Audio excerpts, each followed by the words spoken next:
Well, this is a fine autumn morning. Sun is shining, a wee bit cold, but apart from that, nothing serious. What about yourself, Pat? Are you warm this morning?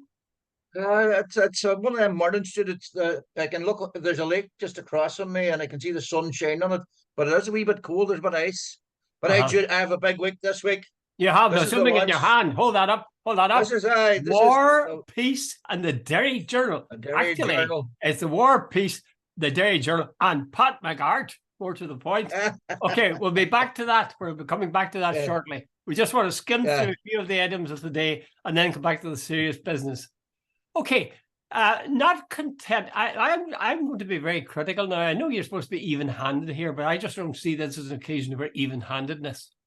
Not content with murdering, in my opinion, slaughtering certainly thousands, literally thousands of young people and babies and women and innocent civilians. Israel has now gone to war, it appears, with at least 2 or 3 embassies. Tell us what we know about the Irish one, where they ticked off Leo Varadkar for daring to refer to Emily Hand as having been lost and found, that he should have said, oh, she was seized by Hamas and so on. He made that point later in the speech. The high-handedness of that is something else. What did they say about, was it Belgium and Spain? Spanish Prime Minister Sanchez, he said what was happening was unbearable. And he repeated it actually much stronger at the Rafah crossing. He says what Israel was doing was simply unacceptable. And the Belgian Prime Minister, a guy, Crew, Croo, Crew, Yeah. I can't remember his first name. He was also very strong. He says, "This is," he says, "you cannot just destroy a whole society." He says, "You just can't." What Israel was doing in Gaza, he says, the wholesale destruction and death. He says that was not the way to sort of, sort of defend yourself. It wasn't acceptable as well. So that's this morning. I think it might be this morning, or maybe possibly yesterday morning, or coming up shortly. But the Israeli foreign minister, a guy called Eli Cohen, has Yeah. summoned the ambassadors from the Spanish and Belgium and Ireland as well to Tel Aviv for a diplomatic dressing down. He's saying Israel is behaving by the laws of international law, and etc., and they're prosecuting the war under international law and the terms of international law, Yeah. Yeah. which is absolute bollocks, Absolutely. I total, could. complete, and utter bollocks. And Yeah, they're using that anybody as with a brain, using it yeah, as a yeah, shield. They say we're after Hamas, because they are a terrorist group and they seized prisoners, or took people prisoners, killed 1,200 people. yeah, And then they say that justifies us in doing what we're doing. This is yeah, unbelievable. yeah. Then I have to say, I was thinking back. In fact, I was watching a piece of YouTube, and they were talking about Churchill, and they were talking about Churchill during the Second World War, and how since then Churchill was voted the greatest Englishman ever born. But the Churchill Mm. had been central to the practice, and in fact, he directed the bombing of German cities. And it was only when the British had started bombing the German cities, the Germans followed their example and started bombing the British cities. But they bombed, Yeah. according to this, his policies were responsible for the bombing policy of something like 1 million innocent people. Just exactly like Gaza. Babies, young people, children, women, adults, didn't matter. Just drop the bomb. And well, of course, it's good example from that wasn't later. Shortly after that, we had the dropping in Hiroshima and Nagasaki of the nuclear bomb. But how can they get away with this? I mean, why aren't the countries of the world, including Joe Biden, standing up and saying, look, we understand you're suffering trauma from October the 7th. However, you can't go on like this. This is against the law. And, we're going to hold you to account for this. Do you think we'll ever say that? Never. By the way, the Americans would be the last people that would have any credibility of doing that. They carpet bombed Cambodia. They carpet bombed Vietnam. And I remember when the American ambassador, whose name totally escapes me, was leaving Iraq. He says they'll need to pump in sunlight into this place when we're finished. During the Iraq War, they bombed just bomb. So the Americans have a track record of bombing totally innocent civilians as well. So this moral high ground and the hypocrisy that the very same people. Anthony Blinken, it's circulating on social media. You can't bomb civilians and you can't bomb infrastructure, housing. That is not normal, and what Russia is doing is not normal. And now 100% behind the Israelis doing exactly the same. But they're moving on a wee bit. I see yesterday, the reaction when you mentioned it there at the start. Leo Varadkar's remark about when Emily Hand was found about it being lost and now found. Now, that was totally a biblical reference, and anybody with a brain would have recognized that. Yeah. But the Israeli guy was actually vindictive and vicious. He sort of says, "You've lost your moral compass and you should get real," type thing. It was unbelievable. By the way, it broke. I read somewhere yesterday that it's broken all bounds of diplomatic language yesterday. I was really personally vindictive and vitriolic. Well, listen, here's a couple of questions for you, Pat. Do you think that the Israeli, as a foreign minister, this guy Cohen, does he and do the Israelis generally believe that they are right to say what they're saying? That it is outrageous that Varadkar should refer to being Emily Hand being lost and then found? Do they believe that the Belgian and the Spanish ambassadors have no right to say the kind of things they're saying? Do they believe that, or are they just putting up a bold front? Yeah, I think it's just a self-justification. I think it's the attack is the best foreign defense. I don't think morally they can justify what they're doing at all. And Jude, let's get this clear. They're saying we're fighting in a just war, that we're doing everything as civilized as we can and all the rest of it. Dude, they have gone through so many innocent people to get to Hamas, and they don't give a shit how many innocent people they kill. And that is not moral. That is not international law. And they can claim all day Hamas are using human shields. The Palestinians aren't claiming that. I've yet to hear one Palestinian coming on and say, Hamas told me that I couldn't go there or whatever. But the Israelis keep saying this. The other thing they keep saying, every one of their spokesmen come on, Hamas, who are worse than ISIS, they're all coached and what they say on air. Every one of them makes this, Hamas, who are worse than ISIS. I've heard that now repeated by various spokesmen, either in military uniform or in civilian, diplomatic. Mark Regev gets it in every time. It's almost like they're writing or reading from a prepared script. Do you know what I think? Many of the countries that we've mentioned have called on Israel to stop and said these are war crimes. I don't believe that anybody in Israel, when the fighting eventually stops, will ever face a court in wherever it is that they have these, the Hague. The Hague? No way. Yeah. No. This is the pathetic part of it. If you let, somebody said the way for, what is it, the totalitarianism to triumph is only when good men say nothing. Every country, and I wouldn't disqualify. I know I take a point, Pat, about the US and so on, carpet bombing in Cambodia and in the other countries of that area. But at the same time, I don't think that disqualifies you. If I break the law of speeding, that doesn't mean I can't point the finger at some other guy and say, listen, you were speeding there. I'd say that are factors. Well, that's a fair point. But I don't think they will have the cojones, the international community, to bring Israel to the dock. And if they don't, they're saying, think of the example that's given to other people, other nations. Why should we? If these guys can get away with that, God, we can get away with what we're doing. I don't dare point the finger. Absolutely. Jude, that one of the things that there was a certain, there's a certain cynicism about it, but there was a certain validity to it as well, that the West had a moral superiority. They didn't execute people in public. They didn't have political prisoners the same way. There was sort of at least a skein of democracy. You could go out and vote for a government, and if you didn't like them, you could vote them out. Like a lot of places like Russia, where it's like Putin's been in power for 24 years now. and so on.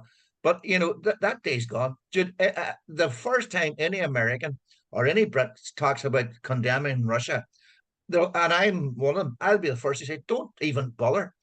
You condemning Russia when you supported what's going on? Like Sir Keir Starmer, in my opinion, has absolutely no moral standing to condemn Russia now whatsoever. As Rishi Sunak, as is Joe Biden, as is anybody else.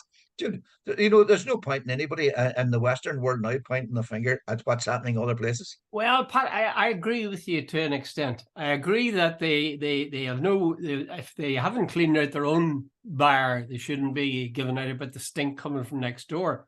But at the same time, if all these people are disqualified from pointing the finger at Israel and insisting that they be held to account, then there'll be nobody left.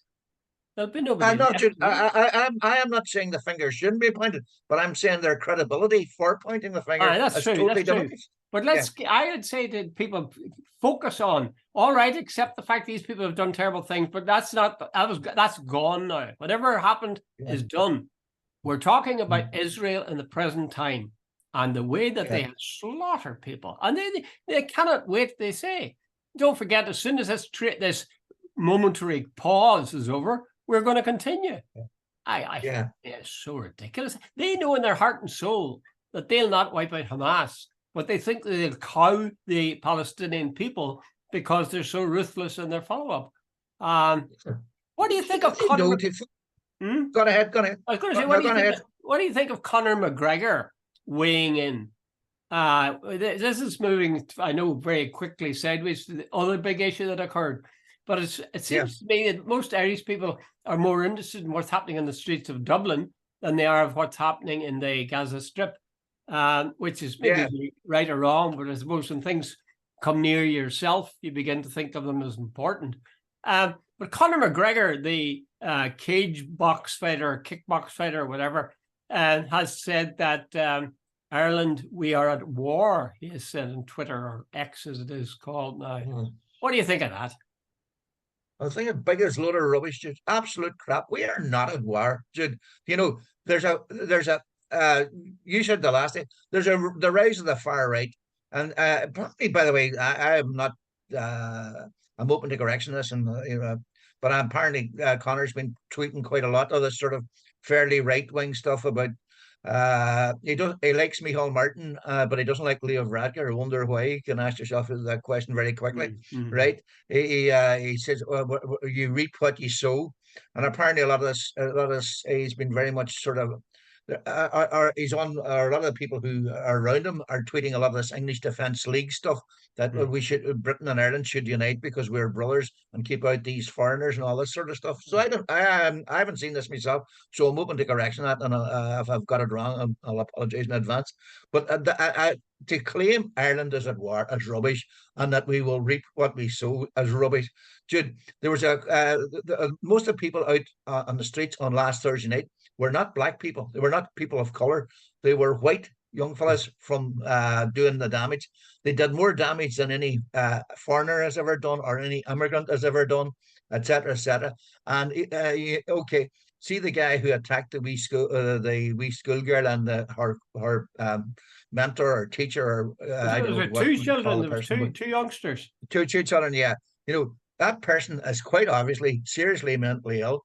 And the other point, the big point there, was the person who actually took the knife off him was a Brazilian immigrant, who put his own life on the line to save others. So that's rubbish. That doesn't mean people don't have legitimate concerns about immigration, about services, and about hospitals, etc., etc. I have no problem with people having a legitimate discussion, but just having a go at somebody because of the color of their skin or because they're an immigrant is ridiculous. I was watching The View that had an interview with a black woman who's a member of the SDLP in the Northwest. Lillian Sinai Breyer. She's a Kenyan. She's the first person of color, a black person, to get elected, I think, in Northern Ireland. And she spoke very well, I must say. But she made the point that he asked her, Mark Carruthers asked her, would she be nervous about walking down the street? I don't know if he said Dublin, but in general. And she said, yes, I would be.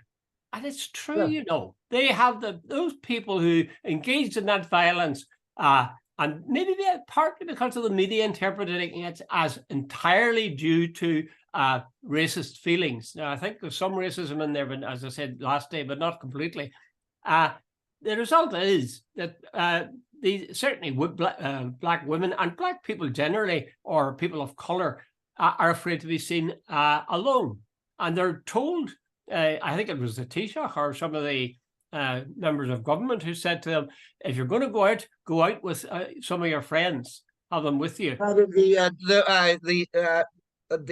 man, or the chief of the Muslim Council of Ireland, he said he said they normally have mosque services on Sunday and school, I presume, like Sunday school, or whatever the hell they call it these days, I'm not quite sure.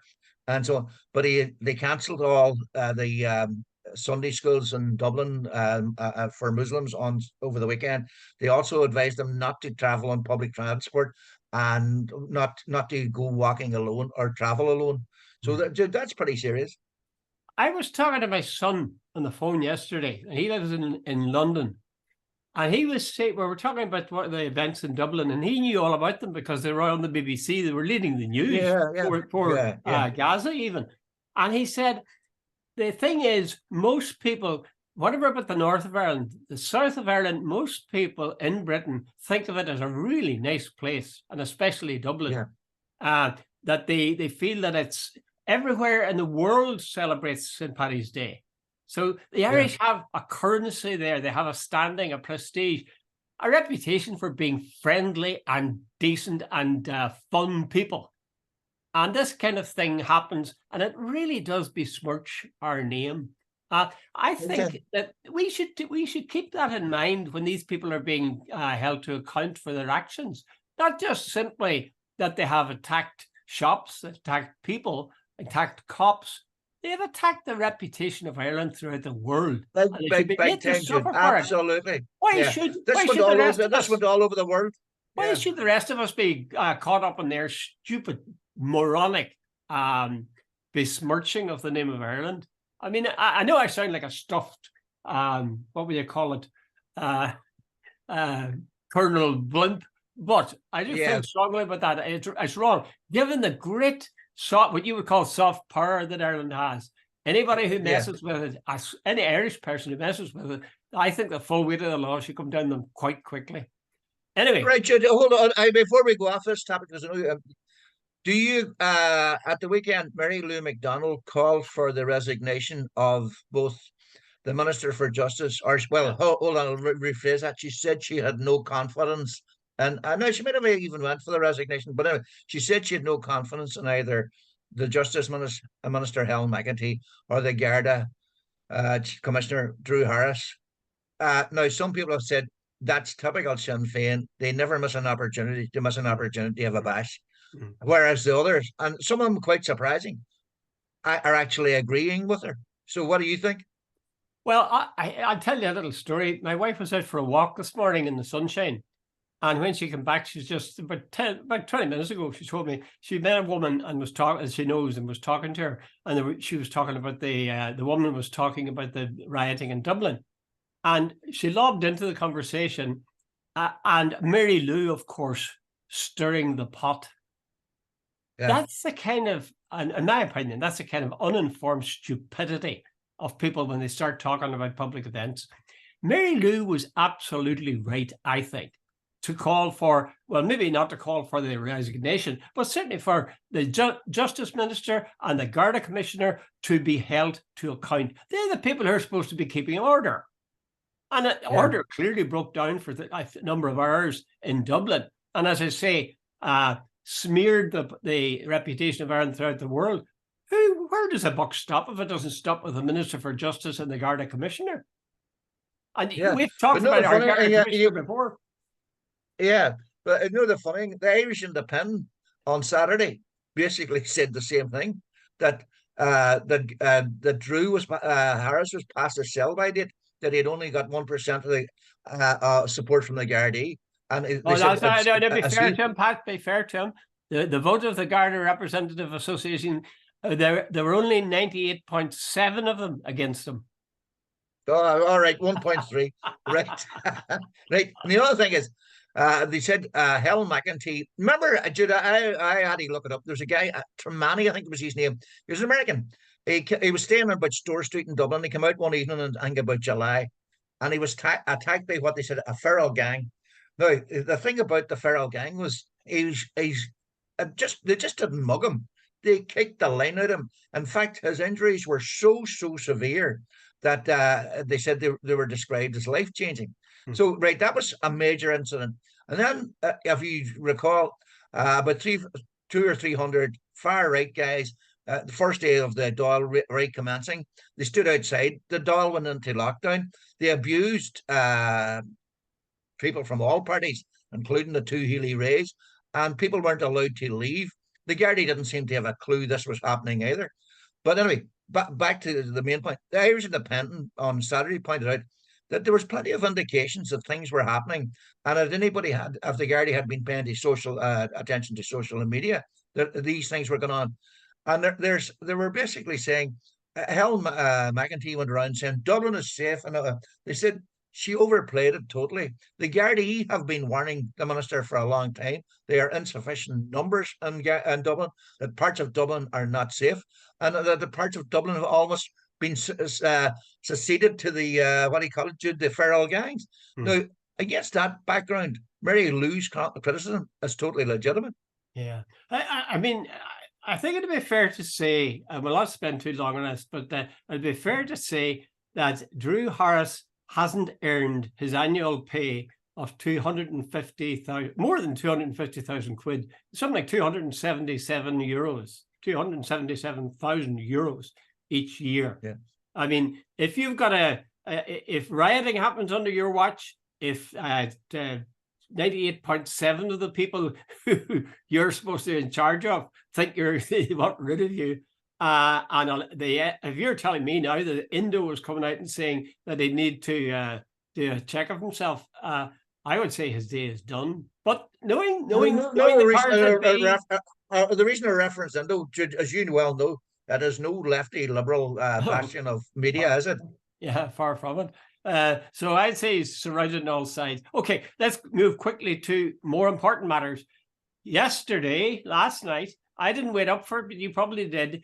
A fellow county man of yours by the name of Paul Lynch, whom I've never heard of. Apparently, he doesn't live in Mallinhead anymore. He lives in Dublin, but he's called Paul Lynch, and he won the Booker Prize.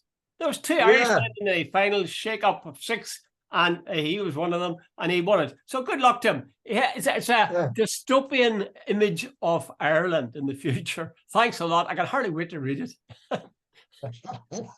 Will you read it? You know, the novel couldn't have been hardly more topical. It's about a dystopian sort of. I can't remember. I wrote it down. What is it? It's about civil. It's basically about Ireland and civil war. It's about a sort of a totalitarian state, and the central character is a guy called, I think it's Liam Stack or something. He's a trade union guy, and he's disappeared by the secret police. And his wife then is left to pick up the pieces, and it's all about the state being taken over by the sort of the far right, and our civil liberties are gone. How timely is that? Considering the events in Dublin on Thursday night. Maybe he was responsible for arranging that they happen. Do you think? Yeah, the Booker Prize. He's a former journalist. He was born in Limerick. But I think he came to Mallinhead, or no, Mallintown, when he was 9 months old, and he went to the Cairndonagh Community School. So I'd say there's a wee bit of what we say, credit or joyous credit taking down about Cairndonagh Community School, because that's where he went to school. He's now living in Dublin. Speaking as an author, Pat, what would you say about these people being chosen? Who chooses them? I mean, there's lots of other books, isn't there? Yeah, well, this guy, the party who takes over Ireland's called the Nationalist Alliance for Ireland. But I don't know. Well, your man, I have a book up there. I think a boy called Paul Murray. He wrote a book before. He was the other Irish boy on the list. He wrote a book called Skippy Days. read the book, Jude. It's very, very clever, and uh, he's obviously highly intelligent. yeah. But when I started and when I finished, I was no wiser. I was saying, what have I just read? So Well, let's there you stop go. talking about that bullshit. It's unimportant, that stuff. Those books don't matter at all. Hold up the book that matters. Hold it up. Yes. Let us see it. So that's War, Peace, and the Derry Journal. And when is this book going to be on sale? It's on sale as we speak, but the official launch, Jude, is taking place in the Guildhall in Derry on Thursday night between 6 and 8. And then there's a book signing in Letterkenny on Saturday between 12 and 2. Okay, so where will it be stocked? If I'm living in, say, Dublin, will I be able to get a copy of it? No, but it can be ordered through Columkill Press and Derry. They're the distributors of it. So far, it's basically you can get it in Waterstones in Derry. You can get it in the Brookmark and Letterkenny, Little Acorns. It's in various other places. But right now, before the launch, it's not. I presume it'll go on Amazon. It will also go. It will also be, as it ETSA, I think it's called. I can't remember the name of the organization. But we can order it directly from Columkill Press. If somebody was to contact you and say, "I want a copy of your book, Pat, will you get it for me?" What would you say? I'll arrange it, certainly. I'll go to my friend Garvin Downey, the publisher of Columkill Press, and Garvin, here we go, get that person a book. Good. So that's how it's done. Right.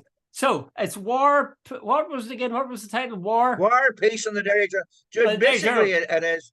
Yeah. During your years as editor. Yeah. So it's really. I was at. Yeah, go ahead. Go ahead. No, I was editor for 25 years, and I came right in the middle of the hunger strikes. And when I finished, the peace process was, well, I suppose the best way of putting it was well bedded in. And it was 100. Derry was basically 180 degrees different from when I arrived. So it's a memoir, Judah. I made that very, very clear in the book. It's not an autobiography and it's not a history. It's What's the difference? Memories of that time. Yeah. What's the difference? Well, autobiography, I would have to go through and check everything and give chapter and verse in my life. And it's not about that. Basically, the book is about what, I actually had a very simple rule. Excuse me, if I couldn't remember, I wasn't going to write about it. And it's, there's all sorts of things. I arrived in a Derry that was unbelievable. The hunger strikes. I remember the reason I mentioned in the book is it was so vivid. I arrived, and I remember thinking I had left RT, and my mother's famous words to me when I told her I was leaving RT and I was going to Derry, she says, "You cannot be serious." I know, which was a straight lift from John McEnroe. So she says, "You're not serious, And I said, "Yeah." And she says, "You're going to get yourself shot." And I was only there a couple of days, and I remember driving up the Strand Road, and it was getting there was no lights, and I remember thinking, there's no street lights. The IRA apparently had shot them all out because for cover for the active service units. There's checkpoints every which way into the city and every which way out of the city. On the gable walls of every location support the hunger strikes. I know H block, whatever. And I remember thinking, geez, I've just taken my wife and 2 kids, as it was then, and this place. Am I insane? And by the way, I thought, wait a minute, what have I just done? So that was the Derry I came to. But looking back, do you regret that you made that decision? Not in the least. It turned out to be the one. Go ahead. No, you go ahead. No, Derry, here's the thing.